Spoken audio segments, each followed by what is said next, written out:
other side, if you see something, do yell.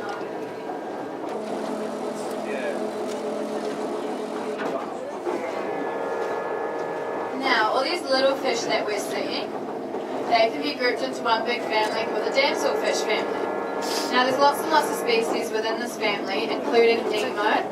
So hopefully you find Nemo today. As we are driving across the platform of the reef here, we might drive over an anemone if we're lucky. So we might find them, I don't know. Keep your eye out for them. There's definitely anemones within the snorkeling area as well. Now these damselfish, there's so many of them because they thrive in the conditions out here. So they're a little fish. Now they can hide within all the branches of the branching coral that I talked about. They can hide within the branches and their predators can't get to them.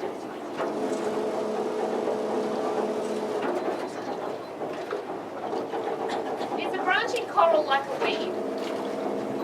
Like a weed? Well, there seems to be a lot of it. Is it something that grows like a lot quicker than everything else? Yeah, it's one of the faster growing corals. Yeah. So branching coral is one of the fastest growing corals. Then something like the bulbous coral, or like the coral that looks like a massive cauliflower, that grows about the size of your thumbnail a year, so that's really slow growing. And does the branching coral, does it take over the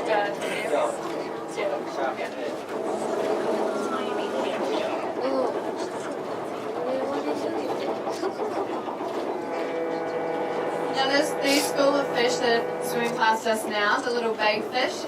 They're what we call silver sides. Now you'll notice when they're swimming you'll get a little flash of silver. That's how they flick their body into the sunlight and they'll flash silver. This is a survival mechanism for them, so when they're being hunted by their predator, they swim in these big schools. The schools swim together as one, and then they flick flashes of silver in their predator's eyes, and that really disorientates the predator, and then hopefully they survive.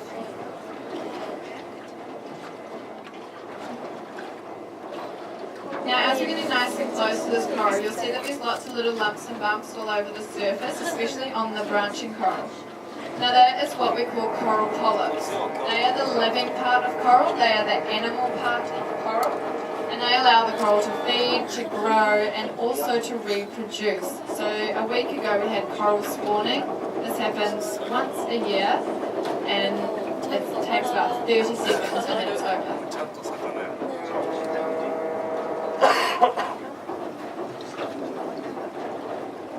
Now, since coral is an animal and a plant, the plant part of coral is within the coral. That's what we call zooxanthellae. Now, zooxanthellae is what gives coral its colour pigment.